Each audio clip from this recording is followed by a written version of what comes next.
No matter how far we get away from it, 2016 is always going to be the most probable studied event. At least the referendum campaign in 2016 is going to be the most studied event for quite some time. There are still books, podcasts, TV things, people coming out and say, "Oh, this thing happened," and then we go, "Okay, this makes us reevaluate a whole series of different events because you've got this new event which now fits into this timeline of what happened in the lead up to the referendum, what happened during the referendum itself, what happened during the post referendum itself." So bear in mind there has been never a complete look at the whole series, what led up to the Brexit campaign. That is in itself a interesting story that has many different assets to it. You have the referendum campaign itself, and then you have the aftermath of it. And honestly, you could, and I would say this, if you are going to ever make an actual like TV program, like a docu-series, or even like a dramatization. I know we've had a dramatization of it already, but I would have it as like the beginning, the middle, like or you could have it the beginning, the referendum, and the fallout. So I do think that there is a lot of sort of storytelling potential you could have during that thing. And one thing I would love to see, because I don't think I'm alone in this, I would love to see like the thick of it writers take a crack at this and like throw in like Malcolm Tucker. It's like what was like how would have that universe's Malcolm Tucker done in this? What side of the argument would he have taken? Honestly, I think there's a lot of potential for a lot of stuff to sort of and storytelling around sort of that event. It would be very, very interesting to sort of see and do, but there you go.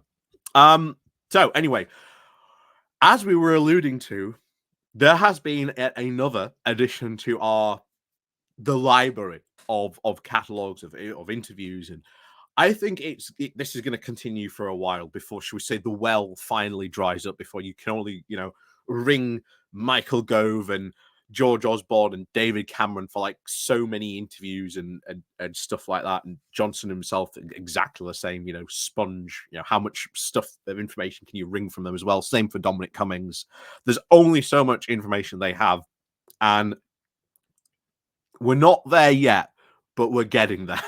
So this is, I think, a very interesting admission by Michael Gove recently on a podcast that he was on, where he admitted to moral cowardice during the Brexit campaign.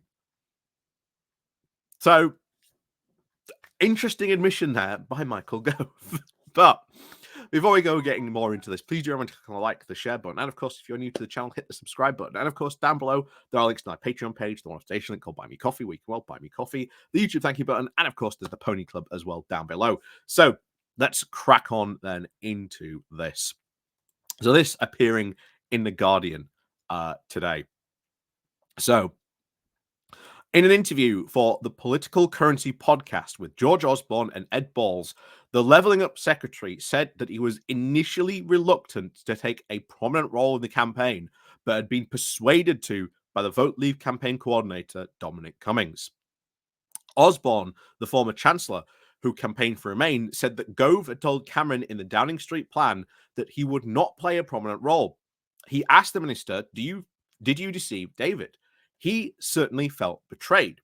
Gove said that he did not think he had deceived Cameron, but had ended up going further in the campaign by taking part in the TV shows and debates, and that he had anticipated that he should have been at least clearer earlier.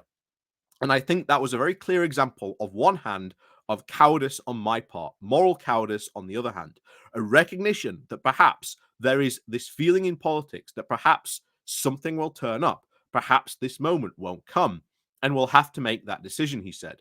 But I think David entirely felt fairly that should have expected me to be at least more upfront earlier. Gove said that he went to bed early on the night of the referendum and actually learned of the outcome only on the next morning after he'd been woken up by his wife.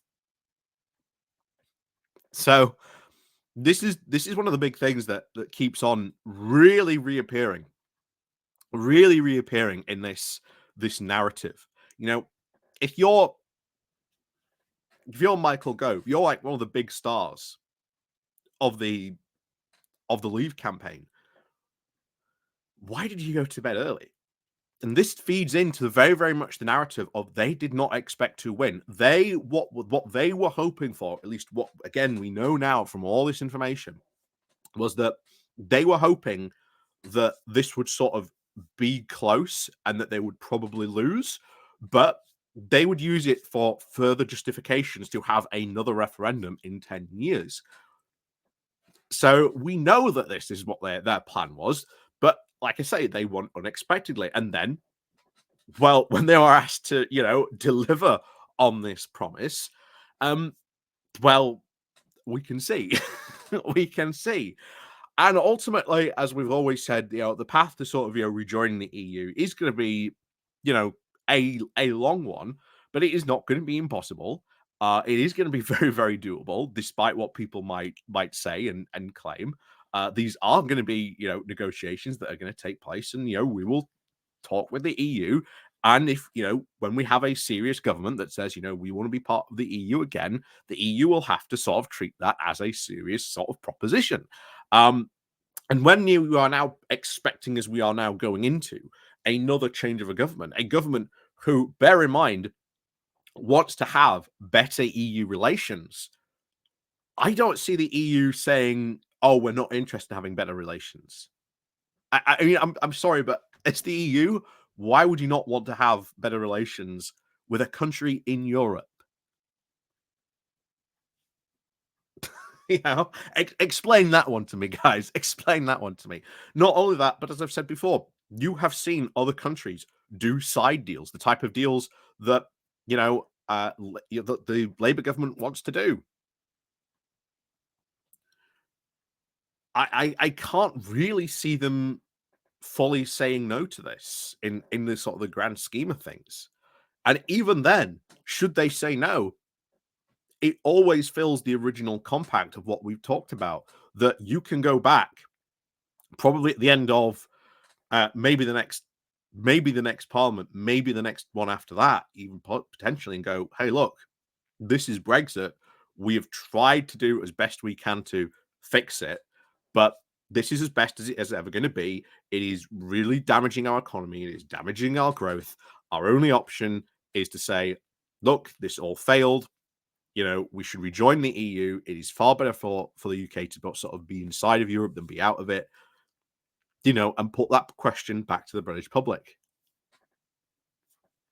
So ultimately, that is probably the path we're going to end up on. And you are seeing more grassroots campaigning really take place, really pushing forward on this idea. And of course, keeping that, that grassroots momentum and alive and support is going to be really important.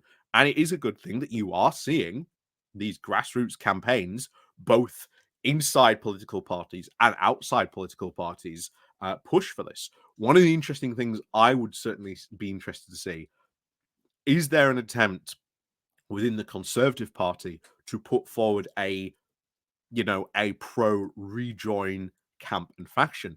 I think it might be more successful than people think, but it's having the right people go and sort of set that up and establish that, and finding essentially an MP. And bear in mind, there's going to be very few MPs to pick from, who are actually going to be good sort of figureheads of that movement, and sort of grow that movement within sort of the MPs, and sort of get people to sort of be a part of that, and having that conversation internally within not just the Conservatives, but the Lib Dems and Labour, because the rejoin movement, as I've said many times, does need to be very, very much a cross-party movement.